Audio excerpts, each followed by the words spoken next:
एक बार जोरदार नारा हम लोग लगाएंगे, आवाज दो, हम एक हैं। सम्मानित मंच और यहां अपनी मांगों को लेकर लंबी दूरी तय करके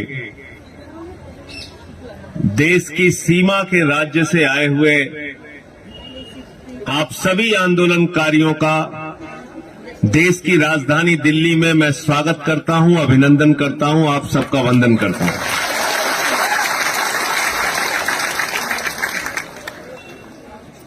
अभी मुझसे पहले आपके लीडर यहां पर बोल रहे थे कि आपका कद छोटा है, आपकी नाक छोटी है, लेकिन आपका दिल बहुत बड़ा है। लेकिन दुर्भाग्य से इस देश के प्रधानमंत्री जो है उनका सीना 56 इंच का है, लेकिन उसके अंदर दिल बहुत छोटा है।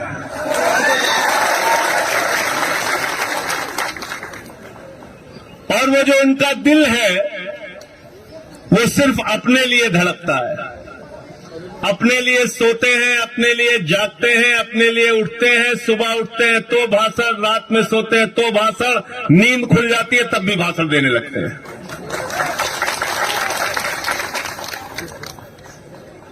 भाषण जीवी प्रधानमंत्री हैं हमारे। अभी इस देश में 1 साल तक किसानों का आंदोलन चला, वो आंदोलन अभी भी चल रहा है। और जब वो बिल लेकर आए थे, वो तीनों काला कानून जब पार्लियामेंट में आया था, उस वक्त भी हमने कहा था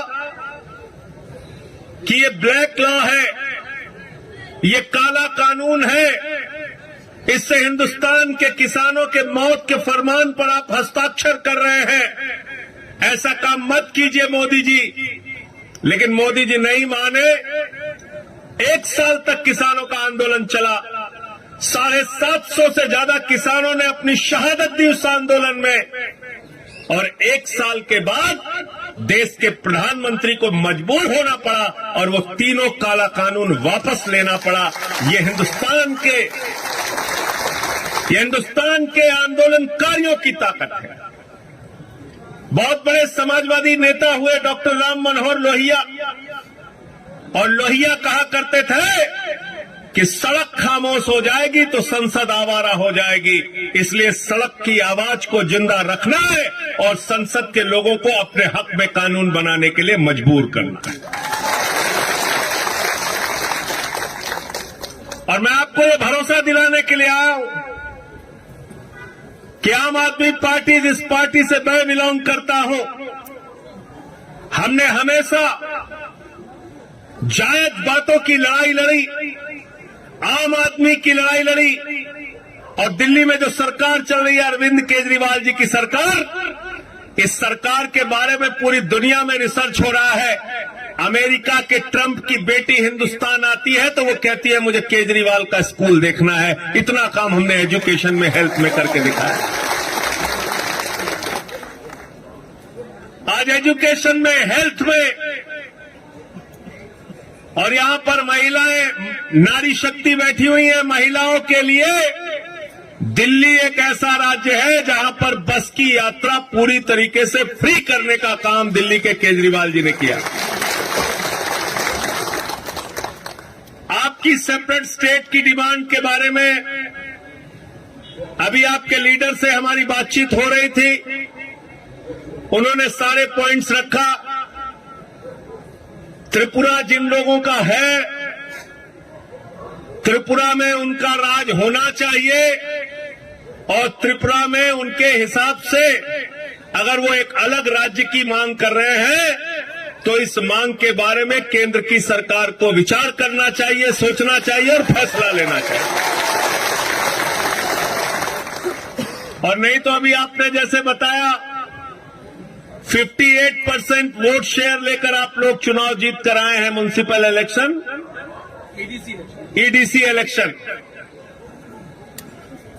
23 में जो असेंबली इलेक्शन होगा, आप लोग तय कीजिए, मिलकर यूनाइट होकर ये फैसला कीजिए कि हम अपनी डिमांड को लेकर आगे बढ़ेंगे।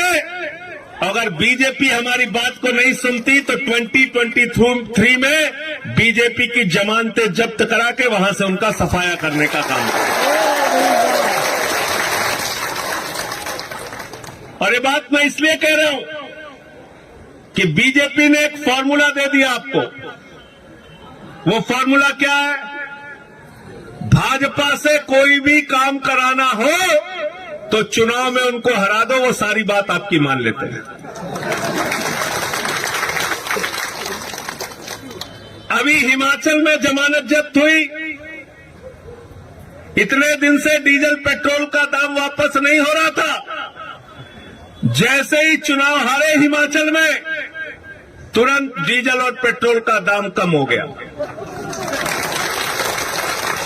उत्तर प्रदेश में मोदी जी चुनाव की रैली करने गए, सभा करने गए, पूरी भारतीय जनता पार्टी की शक्ति लग गई, भीड़ इकट्ठा करो, भीड़ इकट्ठा करो, भीड़ इकट्ठा करो।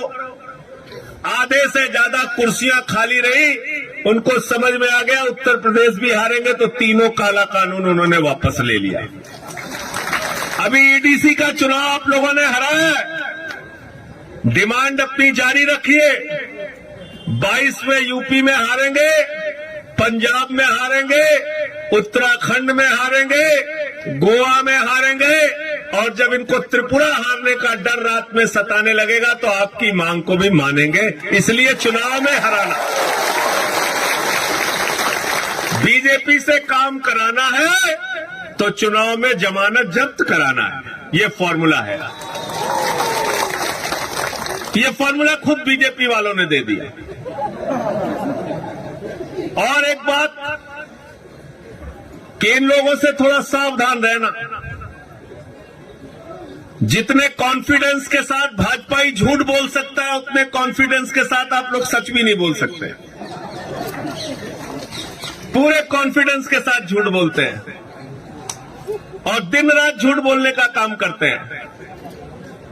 हमारे प्रधानमंत्री को न हिस्ट्री का पता, न ज्योग्राफी का पता। हेलो,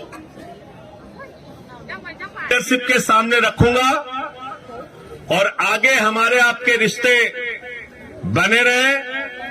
दिल्ली में हमारे लायक कोई काम हो तो आप बताइएगा, हम सब हाजिर हैं आपके सेवा के लिए। और आपकी जो डिमांड है उसको पूरा स्टडी करके, पार्लियामेंट सेशन में है तो पार्लियामेंट के सेशन में भी मैं आपकी डिमांड को उठाने का पूरा प्रयास करूंगा।